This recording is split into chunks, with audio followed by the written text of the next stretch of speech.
At akin na pong binibigay pagkakataon sa ating pong beloved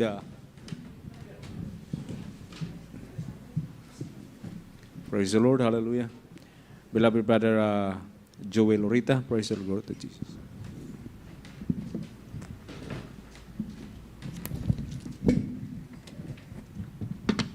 Beloved Adol Squire, prepare. Hallelujah, praise the Lord. All the highest glory, honor, and praise only belongs to Lord Jesus Christ. Double honor, respect po sa ating pong beloved Orbo, Pastor Wildy E. Almeida.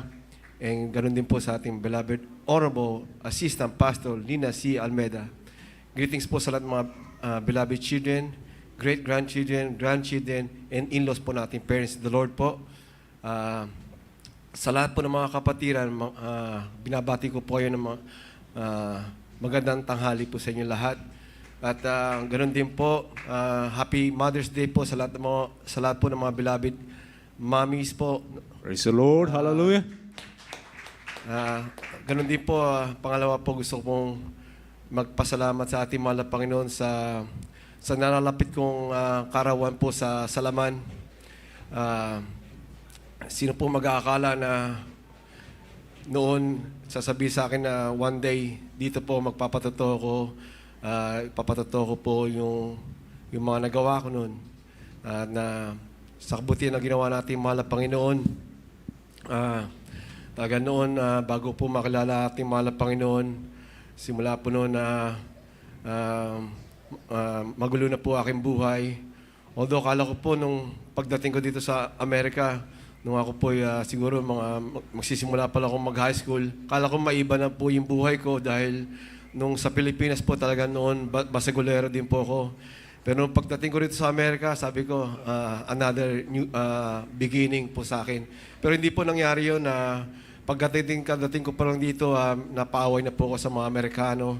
Sabi ko, nako, yun na po yung start sa mga high school. Hanggang po ako napasama po sa gang. Doon po, pag-join ko niyan, siyempre, andyan na po yung, we're in the business of,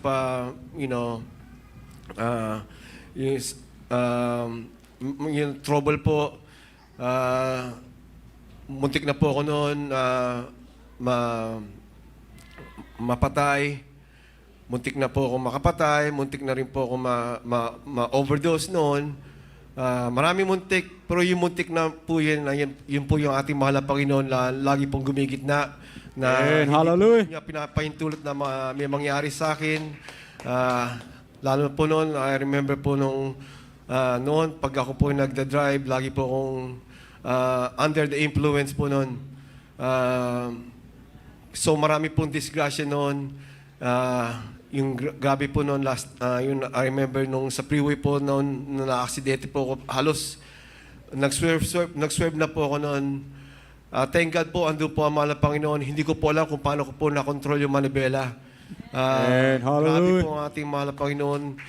Noon, kontento na po ako noon sa buhay na ganoon. Na hindi ko na po inisip na, mag-inaim na yung after high school, punta ng college or ganun lang kontento na po ako makasama ko po barkada ko. Pero ang mahal na Panginoon, may layunin po para po sa atin, sa bawat po isa sa atin. Hallelujah. Ako po inaligtas noong 2012. Noong ako po inaligtas, tinanggal niya po lahat ng aking bisyo. The next day po, himala po natin mga Panginoon, lahat po ng mga ginagawa ko, pagsusugal, pag-iinom, paninigarilyo, pagsama-sama sa aking mga barkada, tinanggal po natin mga Panginoon yan.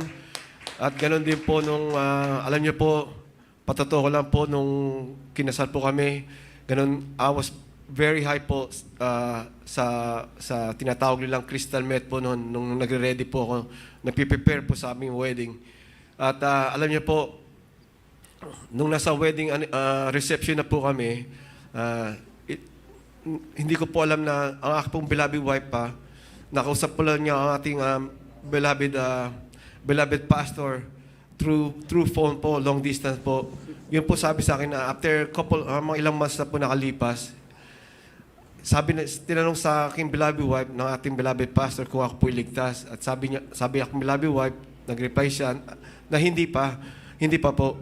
Pero after 1 year po, nagkatotoo po sa akin, sabi ng ating beloved pastor na wag daw siya maglala, maliligtas din po ako. At after 1 year po, nagkatotoo po yun. Ako nabautisman sa dako po ng Los Angeles.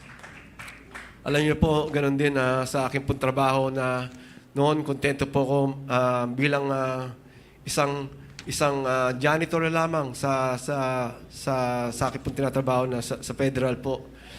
Alam mo, yung bago pa yun, may pinakita sa aking himala kung paano ko po nakuha yung trabaho na yun, na nag-apply po ako sa federal na yun. At yung time na po magbibigay na po kami ng sample, sa urine sample, nagtaka po ako dahil yung may kasama po ako na nag-take din naman. Binigay niya yung sample niya, kinuha ng tao na yun. At yung binibigay ko na po sa akin, nagulat na lang po ako. Itinapon niya po yung sample ko at sinabing pasado na ako on the spot po. Hallelujah. Himala natin, mahal na Panginoon, na nanggagaling lamang po sa Kanya. Ayun nga po, sabi ko nga na kontento na po ako sa being janitor for at least mga 10 years, 10 years, mga 12 years, janitor po ako. Pero ang ating pong mahal na Panginoon, may iba pong plano. Inangat po ako na mahal na Panginoon, pinasa niya po ako. And hallelujah. Hindi lang po yun, pinag-aral niya po ako sa aking pong pinagtatabuhan. Bayad na po lahat, school, pati yung mga kakainin ko, pati hotel. Bayad na po lahat yan, cover na po ng ating mahal na Panginoon yan. Alam niyo po, ganun din po sa aking sitwasyon ngayon na kala ko regular member, happy na rin po ako. Maging regular member sa church natin po nito. Satisfied na po ako. Pero, like I said po, may iba pong plano ating mahal Panginoon. That's right. Hallelujah. Hindi ko po akalain na ako po magiging choir din po. Ilang beses ko po rin na marami akong binigay na excuse para hindi ako mag-choir. At yung huli po, tinest ko po, sabi ko, baka pwede akong adults choir. Kala ko po, sabi ko, nagtanong-tanong ako, ano bang pwedeng edad na may nagsabi sa akin, pwede naman po. Sabi nga rin sa akin. So, pero mahal na Panginoon, iba, ang masusunod ang ating mahal na Panginoon. That's right. Hallelujah.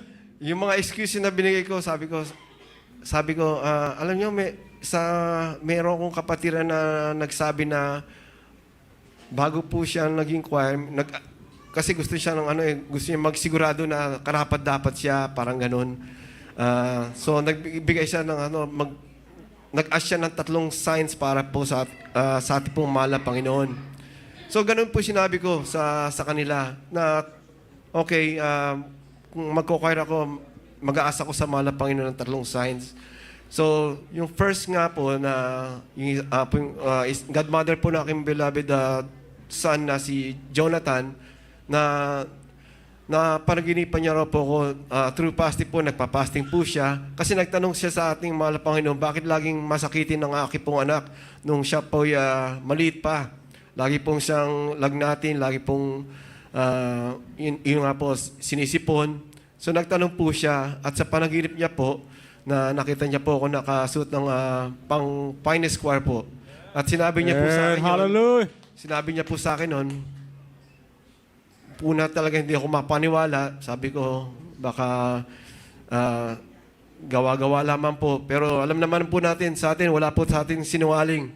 Kaya yun po, pinaniwalaan ko. Pero sa dalawa po, may natitira pang 2. Yung pangalawa po naman na ating po napaginipan na ating pong beloved Minister Pogs po. At yung pangatlo po, yung nangyari na po sa isa po nating kapatiran na kinuha na natin ng mahal na Panginoon. Medyo kaklose ko po siya nung siya po'y kinuha na ng mahal na Panginoon habang punta sa tahanan po namin po, ng pamilya niya, kinokomport po namin. Yung paalis na po kami, biglang sinabi sa akin na, alam mo, pinagpipray ka niya. So, para doon po, nadurog talaga yung aking puso. Yung matigas kong puso, talaga pong nadurog po yan. At the next day po, nag-start na po ako mag-fasting na hindi ko po sinabi ko kahit kanino. Hanggang po sa malapit na po, doon na po sabi ko, nag-fasting na ako. Yun nga po sinabi ko. Kaya ako yung nagpapasama ng Panginoon na pinili niya po ako bilang isang po maging Jesus Finest Choir po. Praise Talaga the po, Lord. Hallelujah. kinagagalak po ng aking puso, lalo na po, napakaganda po ng ginawa ng aking mga Panginoon na binigyan po ko ng pamilya na buong pamilya po naglilingkod ngayon sa ating po mahal na Panginoon. And hallelujah. Hanggang dito lang po, all the highest glory, honor, praise only belongs to the Lord Jesus Christ. Praise the Lord. God bless po sa ating beloved brother Joel Lorita.